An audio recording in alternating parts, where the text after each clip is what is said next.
मला आठवण करून दिली पाहिजे की आमचा हा जो चुकार भाऊ आहे हे व्यक्तिमत्व काय आहे याची सुद्धा मी तुम्हाला आठवण करून दिली पाहिजे. दादा जरा चलू द्या, चलू द्या दादा, मग मी बोलायला सुरू करेन. हा दादा. दादा कुठं अलर्टच नाही वाटत.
समर्थक शेतकऱ्याला मारहाण आणि अरबाजची शिवीगाळ करताना दिसतात.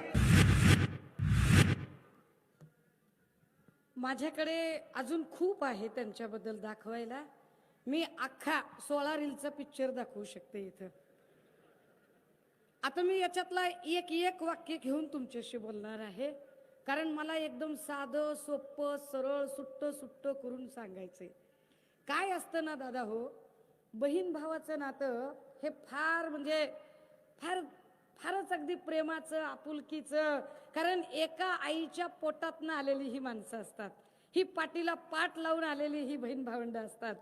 आता आमची भाऊजाई वगैरे ऐकत असेल बिचारी की काय चाललेलं आहे ते, त्यांनी ऐकलं पाहिजे. कारण आमच्या मराठवाड्यात, आपण मराठवाड्यातलीच आहात, असं म्हणतात की ननंद भाऊजायाचं भांडण म्हणजे दुधात तुपाची उकळी. त्यामुळे आमच्या वहिनीबाई ऐकतील, त्यांनी सुद्धा ऐकलं पाहिजे. आणि खबऱ्या हो, आता मोबाईल चालू ठेवा, खबऱ्यांनी सगळ्या मोबाईल चालू ठेवायचे आणि भुमरे दादाला एक गोष्ट ऐकवायची. हा, ह्याच्यासाठी आणि इतकी बी ऐकवायची नाही की भुमरे दादाच्या दुकानातला सगळा माल भुमरे दादानीच घ्यावा, इतकी बी नाही. हा, इतकी बी नाही ऐकवायची, बरोबर आहे का? असं नाही करायचं. आपण जरा हिशोबात घेऊया, आपण जरा एक घेर टाकूया. दादा हो, बहीण भावाच्या नात्यामध्ये बहीण सांगत असते भावासाठी, ती औक्षण करते, ती ओवाळते आणि ती सांगते की इडापिडा जाऊ दे, भावाचं राज्य येऊ दे. इडापिडा जाऊ दे, माझ्या भावाचं भलं होऊ दे, माझा भाऊ सुखी राहू दे, माझ्या भावाला राज्य मिळू दे. त्यामुळे मला सुद्धा असं वाटेल की माझ्या भावाला राज्य मिळालं पाहिजे, संदीपान भुमरेला राज्य मिळालं पाहिजे. मी काय सांगते बघा, मला असं वाटेल की माझ्या भावाला राज्य मिळालं पाहिजे. अगदी मग माझा एकनाथ भाऊ असेल, माझा संदीपान भाऊ असेल, आमचा चुकार तिकडचा आमचा अब्दुल भाऊ असेल, उद्या त्यांना पण भेटणार आहे मी.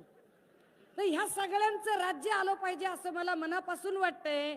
पण माझी अडचण अशी आहे की जरी त्यांना मंत्रीपद, मुख्यमंत्रीपद, रोजगार हमी मंत्रीपद काहीही मिळालं असले तरी त्यांना राज्य काही मिळालेलं नाही.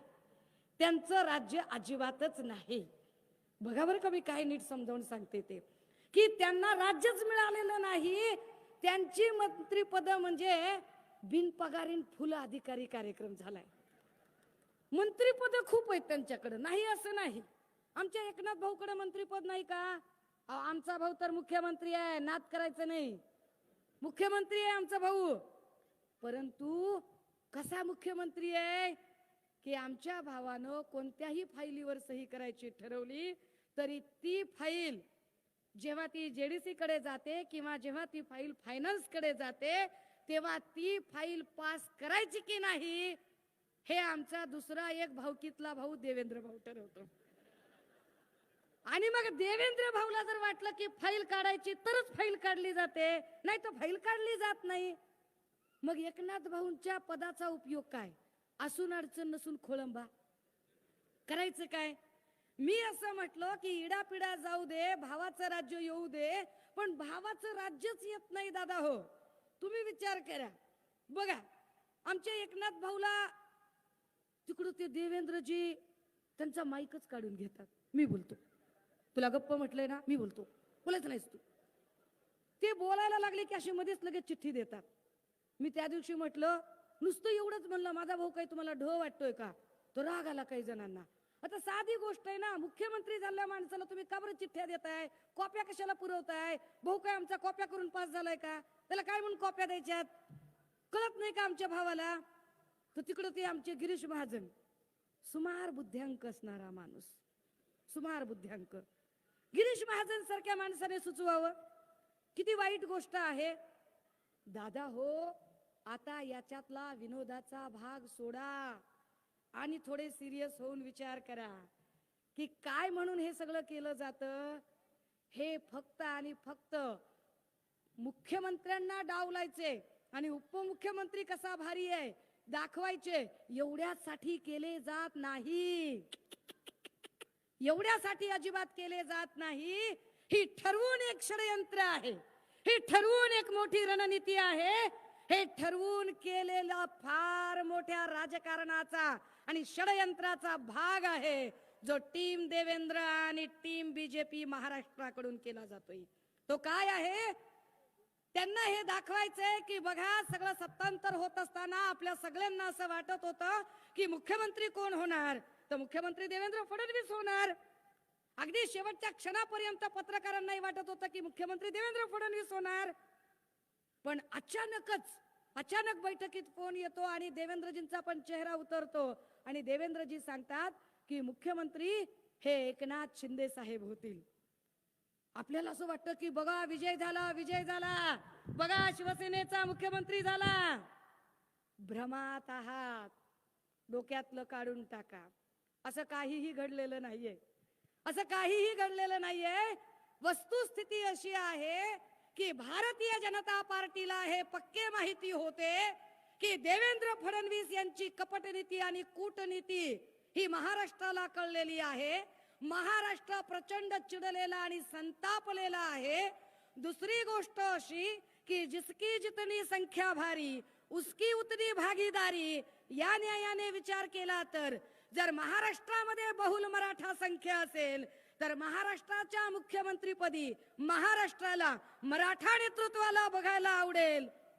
आणि त्याच वेळेला त्यांना हेही माहिती होते की हे सगळे कूटकारस्थान, अगदी बॉम्बे टू गोवाचा जो अख्खा पिक्चर झाला, आधी बॉम्बे वरून सुरत, सुरत वरून गुवाहाटी, गुवाहाटी वरून पुन्हा गोव्याला ते आले, हे जे सगळं झालं या सगळ्यांच्या मागचा पडद्यामागचे सूत्रधार हे देवेंद्र फडणवीस आहेत.